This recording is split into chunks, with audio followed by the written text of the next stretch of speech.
Baie welkom by Leer Ken God. My naam is Abigail en in vandag se video gaan ek Genesis 22 doen. Die offerhande op Moria. Eerstens wil ek net hê ons moet gou ons oop te maak net vir die Here vra om vir ons die woord oop te maak. God, ons hemelse Vader, baie dankie vir 'n geleentheid om u woord beter te leer ken.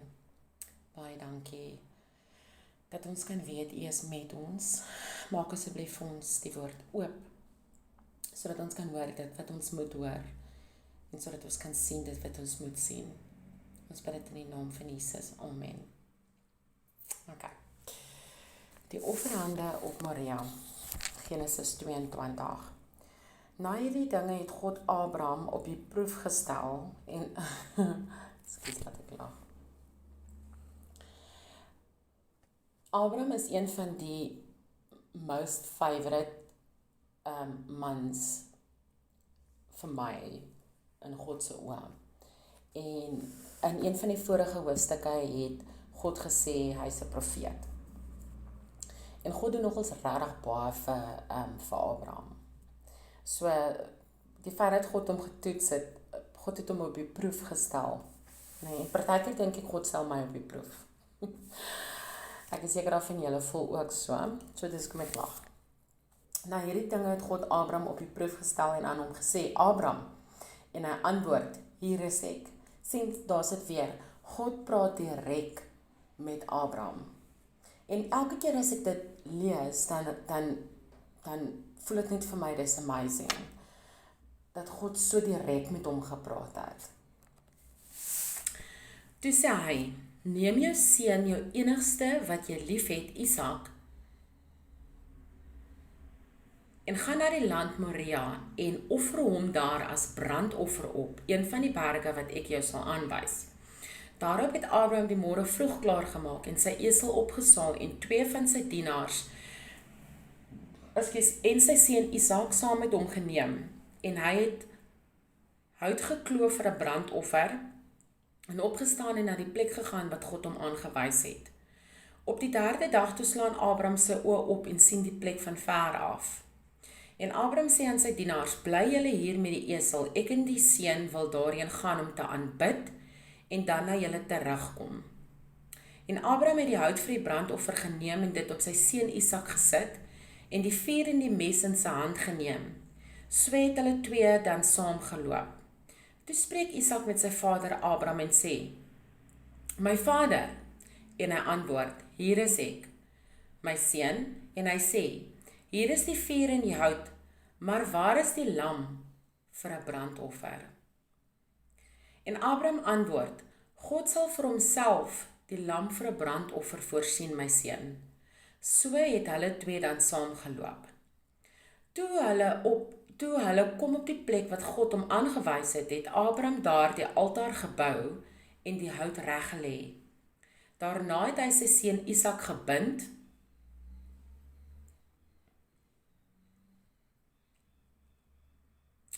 en hom op die altaar bo op die hout gesit.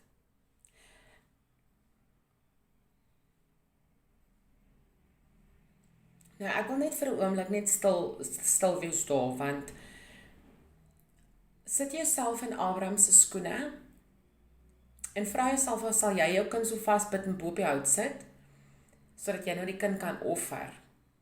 En ek dink aan my 4 kinders, as Here nou vir my sê, Abigail, bou 'n altaar daar, en brand vir jou jongste of jou oudste of jou middelkinders. Ek weet in my hart ek sal dit doen, maar ek sal verskriklik huil. Want dit is my kind.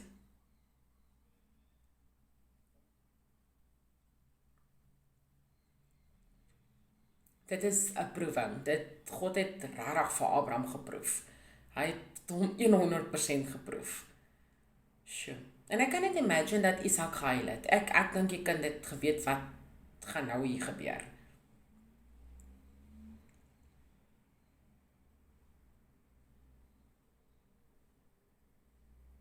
Vers 10. Toe steek Abraham sy hand uit en neem die mes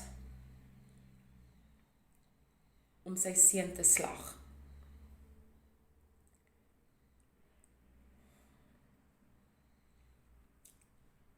Julle verstaan nie?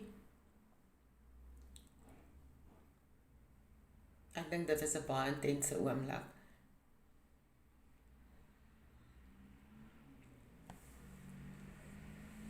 Ekskuus. Vers 11, maar die engel van die Here het na hom van die hemel afgeroep en gesê, Abraham, Abraham, en hy antwoord, hier is ek, en hy sê, moenie jou hand na die seun uitsteek nie, en doen hom niks nie, want nou weet ek, dat jy God vrees, en jou seun jou enigste, van my nie teruggehou het nie. En dan wil ek gou weer terug gaan na vers 11 toe, want, maar die engel van die Here het na hom van die hemel afgeroep en gesê, Abraham, Abraham, en hy antwoord, hier is ek. Nou as ek kyk op na die hemel toe, dis baie ver. Dis baie ver. Die feit dat Abraham die engel gehoor roep het van die hemel af, either die engel se stem is baie hard gewees het, of imagine 'n engel praat nou met jou van die hemel af, obviously gaan die ander mense hoor, maar hulle praat nêrens van ander mense wat gehoor nie. So, omdat dit God is, kon God die engelse stem so gemaak en dit net Abraham die stem hoor. Maar ek dink die engel moes baie hard gepraat het. So nie God het direk met hom gepraat, die engel het met hom gepraat. Die engel het vir Abraham gesê, hou jou hand weg van die kant af.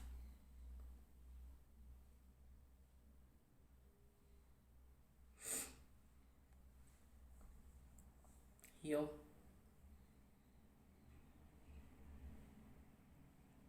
Dis baie intens.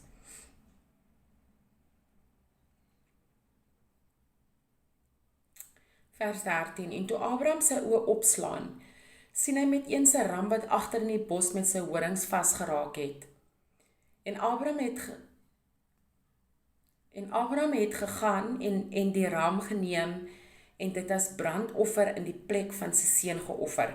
So, toe Abraham opkyk, toe sien hy daar's 'n ram wat vasgeraak het.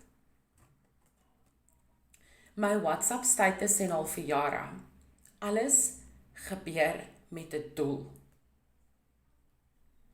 Daai ram het vasgeraak, vasgesit. Dit is dalk iemand se ram wat gewy het en sit die ding vas. Dis nie toevallig nie, niks is toevallig nie. In die lewe, ek glo, niks in die lewe is toevallig nie. Ek het dit al baie gesê, ek glo ons almal is interlinked, en ons is hier op die aarde om mekaar te help. En dis een van die hoofredes hoekom ek hierdie kanaal gemaak het, want ek wou die Bybel van voor na agter lees, sodat ek die Here beter kan leer ken. Hierdie lewe is verskriklik seer partykeer. Mense daar buitekant sal op ander mense trap, en ek het dit al voorheen gesien, ek gaan dit weer sê. Daar's 'n handjievol mense wat dit nie sal doen nie. Baie jare terug, en ek dwaal nou totally van die pad af. Ekskuus, ek wil net gaan my neus blaas.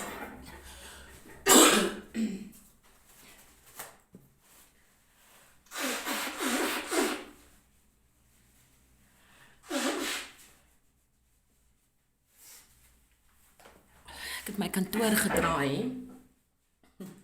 So, ja. Baie jare terug. In Kersseason.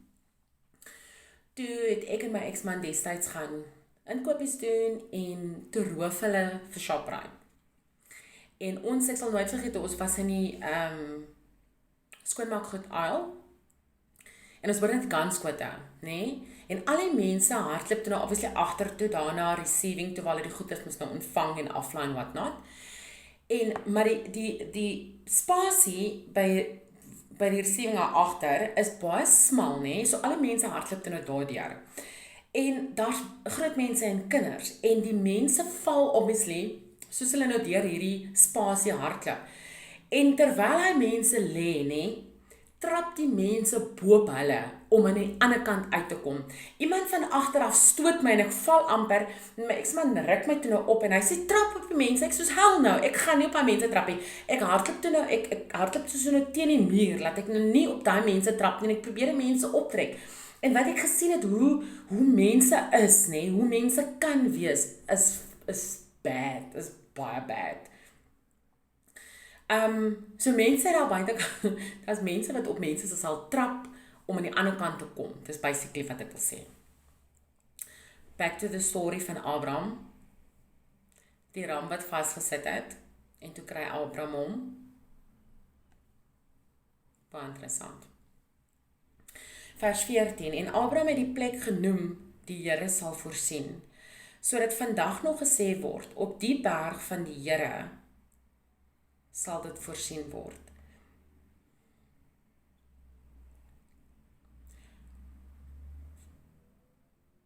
Genesis 21 is die storie van Hagar en Ismael, nee?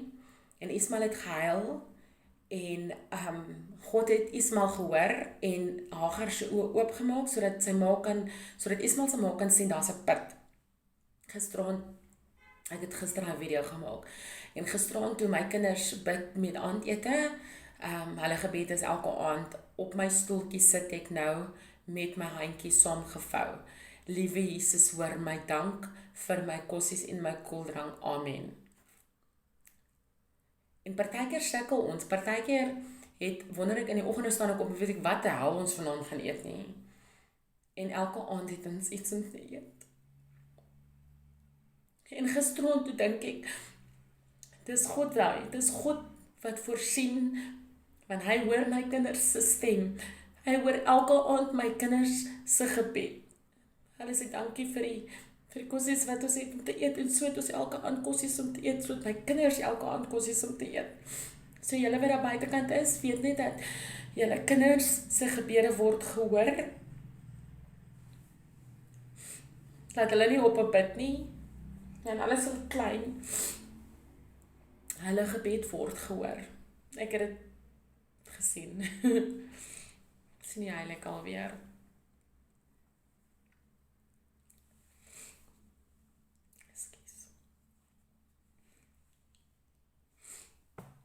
Dan moet ek weer my neus blaas.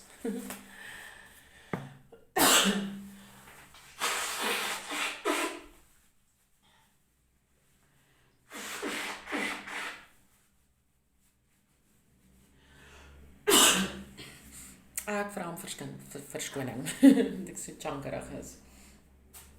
Okay, so, die Here sal voorsien. Ek het dit geonderstreep. Kyk, ons is mos maar partykeer soos ongelowige Thomasse, nê?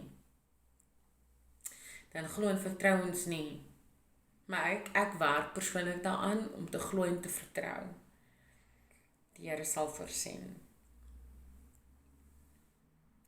Vers 15, toe roep die engel van die Here vir die tweede keer na Abraham van die hemel af en sê, ek sweer by myself, spreek die Here, omdat jy dit gedoen het en jou seun, jou enigste, nie teruggehou het nie, dat ek jou ryklik sal seën en jou nageslag grootlik sal vermeerder soos die sterre van die hemel en soos die sand wat aan die seestrand is, en jou nageslag sal die poort van sy vyande in besit neem.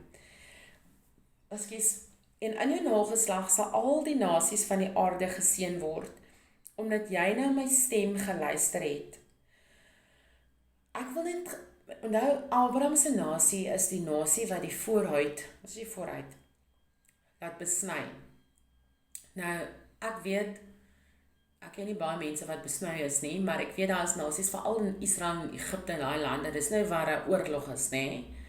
So ek weet daar is obviously van Abraham se nageslagte heiliglik nog op die aarde, en ek is nie seker of dit nou een van die twee nasies is wat in die fight is nou in Israel nie. As julle weet, sit asseblief in die comments. Ek weet my kanaal is nog baie net, en ek het soos baie min subscribers, maar dis fyn. Ek doen dit vir die Here, en as julle wil saam met my leer, sit asseblief in die comments wat julle dink van die nasies, van Abraham se nasate. Vers 19. En Abraham het na sy dienaars teruggekeer, en hulle klaargemaak en saam na Beersheba gegaan, en Abraham het in Beersheba bly woon.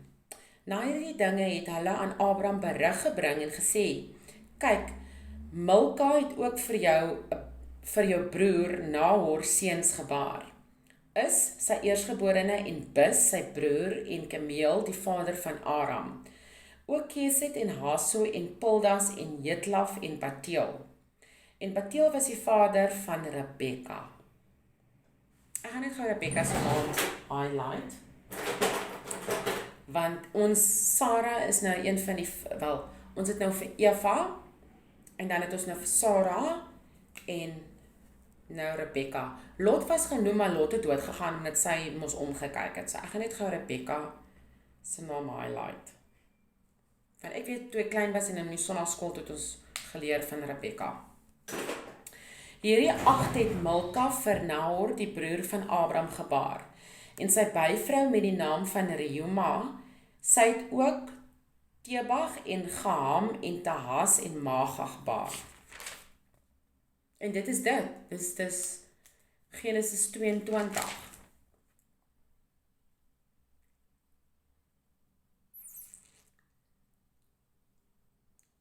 Ja. Baie dankie dat julle my gejoin het. Ek hoop julle het die video geniet. So wat ek uit hierdie hoofstuk uitneem is dat die Here sal voorsien. En dit bevestig net my vermoed dat dit alles gebeur met 'n doel. Daar's nie iets soos coincidence nie, soos toeval nie. En ek bid dat ek en julle sal vertrou dat die Here sal voorsien. Dis nie altyd maklik nie, maar ek dink ons moet dalk net in die gewoonte kom om te vertrou dat die Here sal voorsien. Met hierdie boodskap gaan ek eindig. Baie dankie dat julle my gejoin het. Julle moet 'n awesome dag verder hê.